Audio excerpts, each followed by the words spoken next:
guys, Kristin LaVanway here, and I got good news for you. It is fall in Phoenix. You know what that means? Temperatures are cooling down, and so is our Phoenix real estate market. Yeah, I said it. It happens every year, and like clockwork, we're going to start seeing all those stories, all the gloom and doom. The market's going to crash, the sky is falling, life as we know it's going to end. So I'm here to dispel those rumors for you right now. Hey, Magic 8 Ball, is there a real estate market crash heading towards Phoenix right now? My sources say no. So there you have it, nothing to worry about.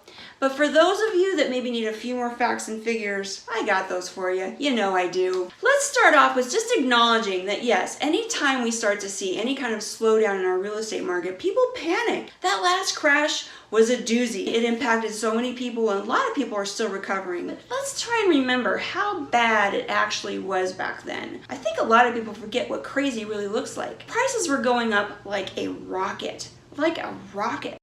And if you remember, anybody could get a mortgage. If you could fog a mirror, you could get a mortgage. So people were seeing all of these prices going up like crazy, and they knew they could get money easy, so there was so much speculation. People borrowing money to buy a house that they had no intention of living in. They were just gonna buy it and hold on to it for 6 or 8 months and make like 50 grand.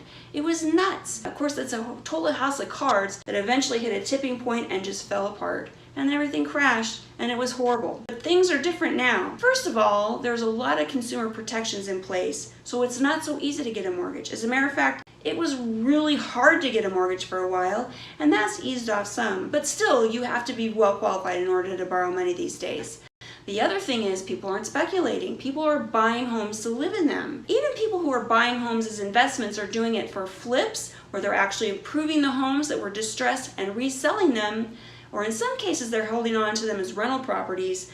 But in any case, the homes are not sitting vacant like they were before. You know, you could go down the street and see tumbleweeds with all the vacant homes. What we have right now is our normal fall slump. Okay, not a crash, it's a slump. We have less homes being sold, our sales volume is down, but the other thing that kind of makes people nervous is we see a drop in our average sales price.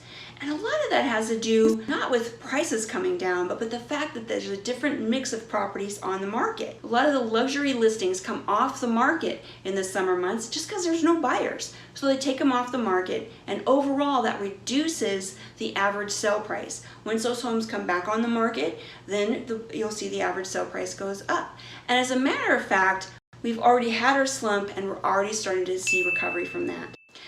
For a real, just quick and dirty way of looking at this, I like to look at the Cromford Market Index. You know my buddy, Michael Orr. Yeah, baby! He's developed this index that gives you a good indication of where the market is. An index of 100 is a balanced market. Anything less than 100 is a buyer's market. Anything greater than 100 is a seller's market. Right now in Phoenix, the Cromford Market Index is 156, which is high. It is a pretty strong seller's market, and it's been like that for a while. But back in the run-up to the crash, when prices were going up so crazy, the Cromford Market Index was in the 300s. Nuts!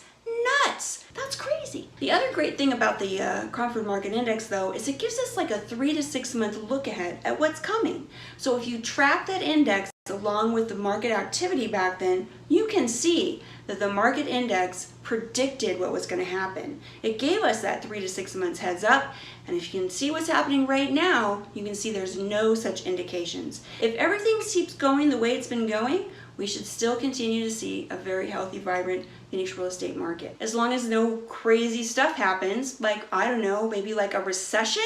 Because yeah, most economists are predicting a recession in the United States within the next 1 to 2 years. Yikes! Is that when the world's gonna end? The recession is not a real estate market crash. Okay, a recession is just a normal part of any healthy economy. It's a temporary period of economic decline, and you usually can tell you're in a recession because you're going to see 2 consecutive quarters of a lower GDP, 2 in a row. When we see that happen, we'll be like, okay, we're in a recession. What happened in the last 6 recessions as far as real estate prices go?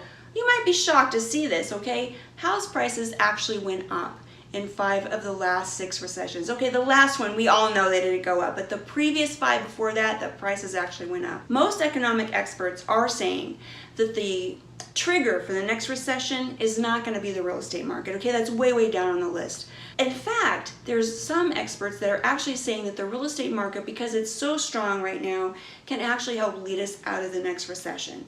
So yeah, you're going to see softening of real estate prices, but you're not going to see real estate prices fall. That's a really big distinction, okay? Softening meaning that they're not going to appreciate as fast. Yeah, you might not see the 8% appreciations. You might see more like 3 and 4.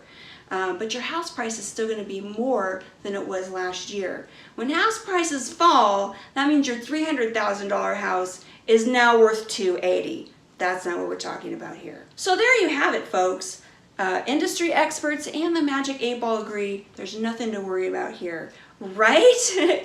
So if you have any questions or comments, if you want to borrow my Magic 8 Ball, well, you know where to find me, Kristin here in Phoenix.com. That's where. Go out there and enjoy some of these beautiful temps. Oh yeah, it's fall in Phoenix.